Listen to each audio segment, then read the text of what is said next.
What's good, YouTube? This your boy Money Mitch TV coming to you straight off the hip. Man, this has been a heck of an NBA season. The drama keeps piling up, and I'm just gonna do a quick rundown on what's been going on. First things first, Rajon Rondo's ClapBack game is serious. Now, a couple weeks ago, Dwayne Wade and Jimmy Butler have thrown their whole team under the bus because they have been losing games. Rajon Rondo took offense to that, and he came back on social media with a mean clapback tweet or Instagram post, whatever he put up, pretty much just saying that my veterans don't air out business to the media. They solve the issues within the locker room, which that is true. And since then, the Bulls have been kind of divided locker room wise. And if you notice, the Chicago Bulls have been silencing Rajon Rondo, pretty much trying to tell him not to start no controversy and let D Wade and Jimmy B do their thing. But it's kind of messed up that Jimmy B and D Wade are throwing the team under the bus, but Rondo is the voice of the reason, telling the actual truth, where veterans should not expose dirty laundry to the media. So yeah. Also, LeBron James, his mean clapback game is serious too. Clapping back at Charles Barkley, because Charles Barkley pretty much stated his opinion from a ex-NBA player's perception. But you know, this is a new era, and the era that LeBron James is in, that the players have control now. Remember back in the days when Barkley and Magic and Michael and Larry Bird, Reggie Miller, Patrick Ewing, Karl Malone, John Stockton, all of them boys in the 90s were superstars, but they didn't have control in the franchise, because although the league was evolved around those superstars, those Hall of Famers, but they couldn't really make any moves happen behind closed doors. LeBron James pretty much took the NBA to a new level, showing that you don't have to be bound or obligated to one team. You can utilize free agency to make things happen, to show that you're a free person and you're free to go anywhere you want to go to. Back in the 90s, a lot of Hall of Famers that didn't win championships, they stuck with one team. And a lot of times they had chances to team up with other teams. One example, back in the 80s, Charles Barkley had a chance to join the Los Angeles Lakers through a trade. And pretty much Charles Barkley was excited about it, but he decided to pretty much do it on his own. Another rumor that happened back then, when Reggie Miller was hitting the free agent period back in the mid-90s, he had a chance to join Patrick Ewing to play for the New York Knicks, because him and Patrick Ewing was friends off the court. Now, the reason why Reggie Miller wanted to join the Knicks, because he wanted to beat Michael Jordan.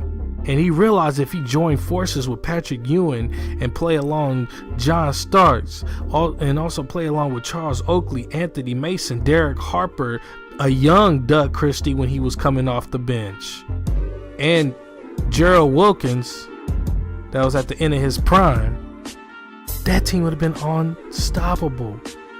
That team would have beat the Bulls in the 90s.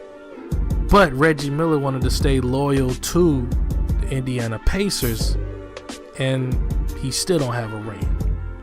That's what I like about LeBron James. He revolutionized the game, showing that superstars don't have to be bound to one team. The owners ain't loyal to the players. So what's the use of the players being loyal to the owners?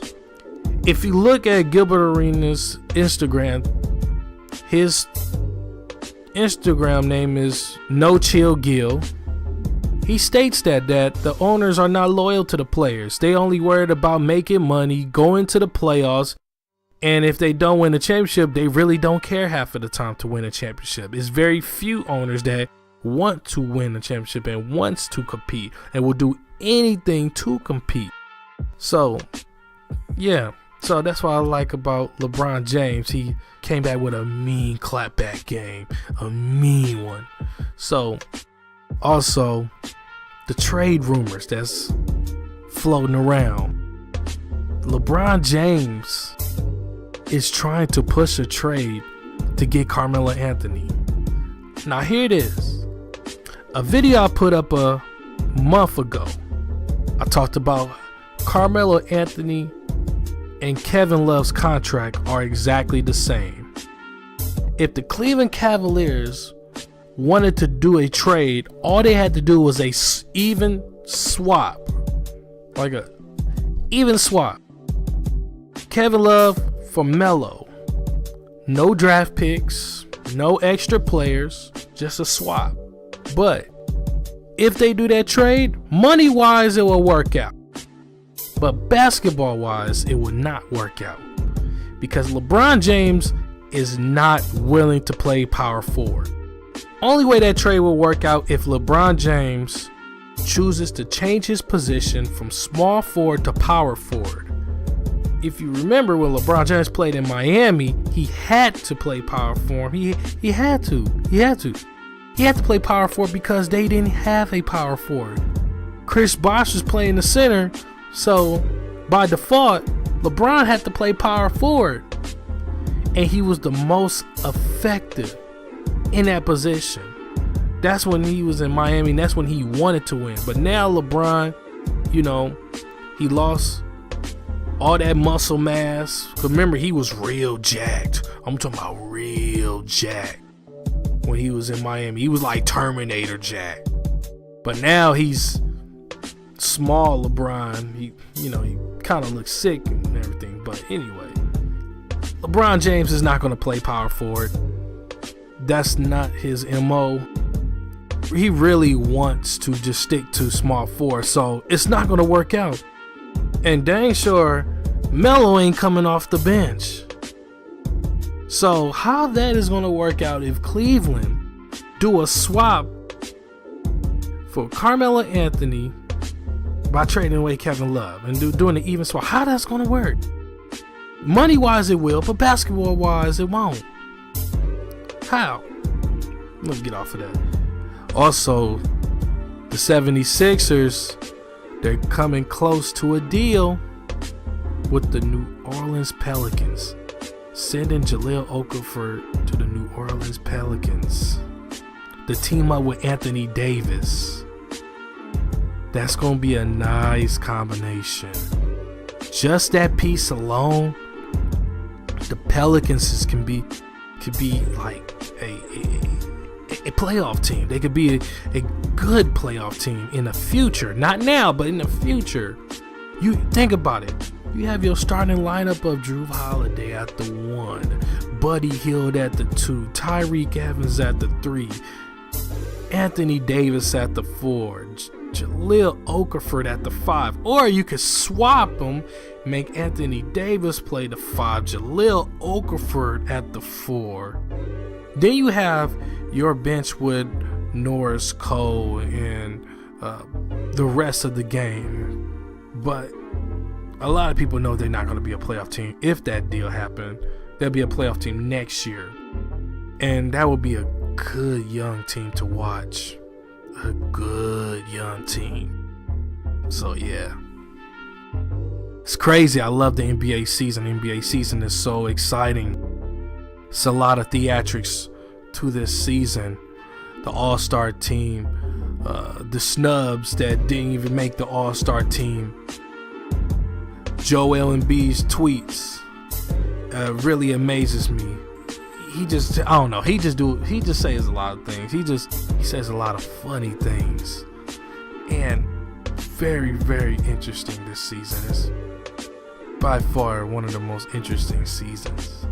But yeah, like, comment, and subscribe. Tell me what you think about this season. Tell me what you think what's going to happen during the trade deadline. Start up a conversation with somebody in the comment section. Just, tell me what you think. This your boy Money Mitch TV, and I'm out.